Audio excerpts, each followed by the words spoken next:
तुमच्या गाडीला 20 वर्षे पूर्ण झाली आहेत का? तर यावर सरकारचा मोठा निर्णय. असेच व्हिडिओ पाहण्यासाठी आपल्या SM मराठी न्यूज चॅनलला सबस्क्राईब करा, तसेच लाईक व शेअरही करा. 20 वर्षे जुनी गाडी चालवण्यास आता परवानगी मिळणार असली तरी त्यासाठी वाहन मालकांना काही आवश्यक अटी पाळाव्या लागणार आहेत.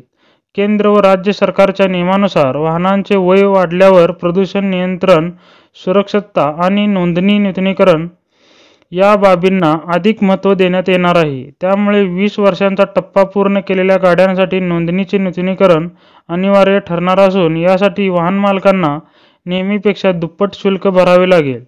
वाहन नूतनीकरण प्रक्रियेत सर्वप्रथम फिटनेस टेस्ट होणार आहे. या तपासणीत गाडीचे इंजिन, ब्रेक, लाईट, टायर यांची कार्यक्षमता तपासली जाईल. तसेच प्रदूषण उत्सर्जन ठराविक निकषात आहे का ते काटेकोरपणे पाहिले जाणार आहे. फिटनेस प्रमाणपत्र मिळाल्यास गाडी रस्त्यावर ठेवता येणार आहे. यासाठी वेळेवर शुल्क आकारले जाईल. खाजगी वाहनांसाठी हे शुल्क जास्त असेल तर व्यावसायिक गाड्यांसाठी आणखी कडक अटी घालण्यात आल्या आहेत. शहरी भागात वाढत्या प्रदूषणामुळे जुनी वाहने हा एक महत्त्वाचा मुद्दा ठरला आहे. त्यामुळे शहरी भागातील वाहन चालकांना अधिक दबाव जाणवणार आहे. तर ग्रामीण भागासाठी सरकारने थोडीशी शिथिलता जाहीर केली आहे. शेतीसाठी, गावांमधील दैनिक वाहतुकीसाठी वापरली जाणारी वाहने या नियमात थोड्या प्रमाणात सूट घेऊ शकतात. तसेच ग्रामीण भागातील वाहनांच्या नूतनीकरण शुल्कात काही प्रमाणात दिलासा देण्याची तयारी आहे.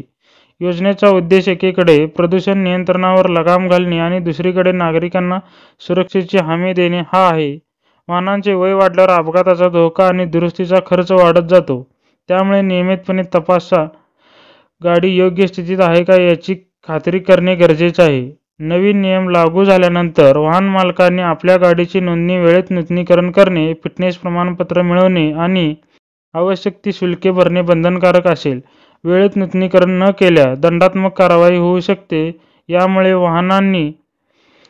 वाहन मालकांनी आता आपल्या गाडीकडे गांभीर्याने लक्ष देणे गरजेचे ठरणार आहे. सरकारकडून येत्या काही आठवड्यात तपशीलवार मार्गदर्शक तत्त्वे जाहीर करण्यात येणार आहेत. मात्र आत्तापासूनच वाहनधारकांनी तयारीला लागणे आवश्यक आहे. दुप्पट शुल्क, वेगळे नूतनीकरण शुल्क आणि ग्रामीण भागाला दिलासा देणारे 3 मुद्द्यांवर नागरिकांचे लक्ष लागले आहे. एकूणच 20 वर्षे जुनी गाडी रस्त्यावर ठेवायची असेल तर ती योग्य प्रकारे देखभाल करणे व नियम पाळणे हे भाग्य आहे.